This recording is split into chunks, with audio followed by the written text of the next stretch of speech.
এয়া চাই আছে খাটাং খবৰ এজি নিউজ। আজি চিলাপথাৰ চুকাফা ভৱনত এখনি গুৰুত্বপূৰ্ণ সভা আয়োজন হয়। উক্ত সভাত ধেমাজি জিলাৰ বিভিন্ন প্ৰান্তৰ পৰা অহা বহুকেইজন গণ্যমান্য সমাজ সেৱক উপস্থিত থাকে আৰু এখনি 15জনীয়া কৃষক সবলীকৰণ মঞ্চ নামেৰে জিলা সমিতি গঠন কৰে। সভাত উপস্থিত থাকে ধেমাজি জিলা সমাজসেৱক গোলাপ গগৈ, মহিম বুঢ়াগোহাঁই, হৰিনাৰায়ণ গগৈ, চিমেণ্ট চাপৰি সমাজসেৱক পৱন কুমাৰ সন্দিকৈ, জোনাইৰ পৰা হীৰা বৰগোহাঁই আৰু চিলাপথাৰৰ সমাজসেৱক অতুল বৰগোহাঁই উপস্থিত সমিতিখন গঠন হয়। এয়া চাই আছে খাটাং খবৰ। আজি চিলাপথাৰৰ চুকাফা ভৱনত আমাৰ ধেমাজি জিলাৰ কৃষক সবলীকৰণৰ এখন শক্তিশালী 15জনীয়া এখন নতুনকৈ সমিতি গঠন হ'ল। এই সমিতিখনৰ সভাপতি আমাৰ অতুল বৰগোহাঁই চিলাপথাৰত ঘৰ আৰু সাধাৰণ সম্পাদক তৰুণ চেতিয়া আমাৰ এই চিলাপথাৰতে ঘৰ। ঠিক তেনেধৰণে আমি 15জনীয়া এখন সমিতি গঠন কৰা হ'ল। এই সমিতিখনে আমাৰ বিভিন্ন বিভাগীয় কৰ্তৃপক্ষৰ লগত যোগাযোগ কৰি আমাৰ খেতি বাতি বা কৃষকসকলক গাঁৱলৈ গৈ কৃষকসকলক আমি কি ধৰণে ইয়াৰ পৰা সহায় সহযোগিতা কৰিব পৰা যায় এই সমিতিখনে কৰিম। যে আমাৰ কৃষক সবলীকৰণ মঞ্চ ধেমাজি জিলাৰ আজি এখনি পূৰ্ণাংগ সমিতি গঠন কৰা হৈছে।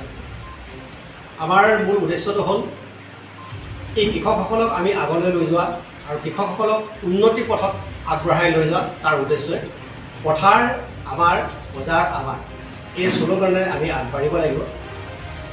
বৰ্তমান সময়ত আমাৰ কৃষকসকলে যেনেধৰণে চৰকাৰী আঁচনিৰ দ্বাৰা হিতাকাংক্ষী হ'ব লাগিছিল হ'ব পৰা নাই।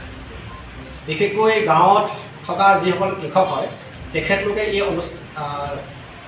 উপকৃত হ'ব পৰা নাই।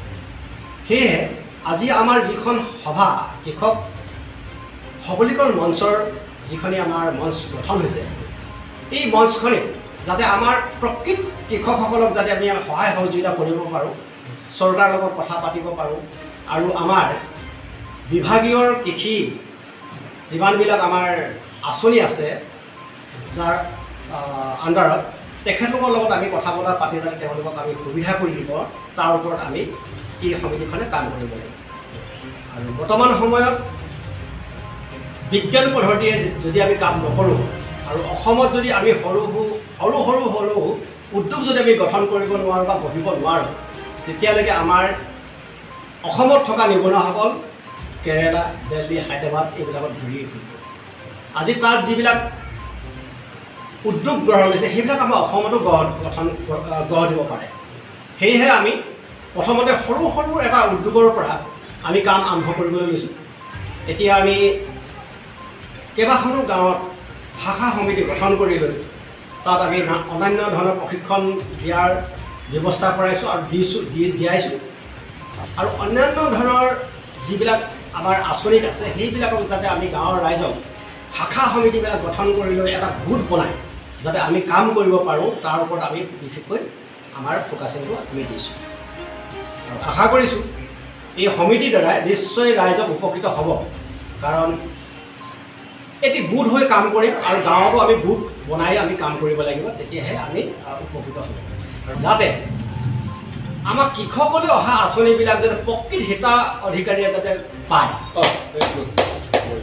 সেয়াৰ ওপৰত আমি বিশেষকৈ চকু দিব লাগিব। আপোনালোকে জানে বৰ্তমান পঞ্চায়ততো আহে, অন্যান্য আমাৰ আঁচনিবিলাক ইয়াত আহে, কিন্তু আমাৰ এইসকল কৃষকে নাপায়। সেয়েহে আমি তাৰ ওপৰতো আমি ক্ৰান্তি আনিব লাগিব আৰু তেওঁলোকক আমি সজাগতা কৰিবলৈ গাঁৱৰ ৰাইজসকলক কেনেকৈ ধৰণে কি আহে, পঞ্চায়তত কি ধৰণে কাম আহে, চৰকাৰে কি আঁচনি আমাৰ হাতত দিছে, এইবিলাক আমি গাঁৱৰ ৰাইজক সজাগতা। এয়া শুনিলে সমিতি উদ্দেশ্য ব্যাখ্যা কৰিলে পৱন কুমাৰ সন্দিকৈ আৰু সভাপতি অতুল বৰগোহাঁই ডাঙৰীয়া। তেখেতলোকে কৈছে যে বজাৰ আমাৰ আৰু পথাৰ আমাৰ কৰিবই লাগিব, কিন্তু বজাৰ আমাৰ কৰাৰ আগতে পথাৰখন নিজৰ হাতলৈ আনিব লাগিব।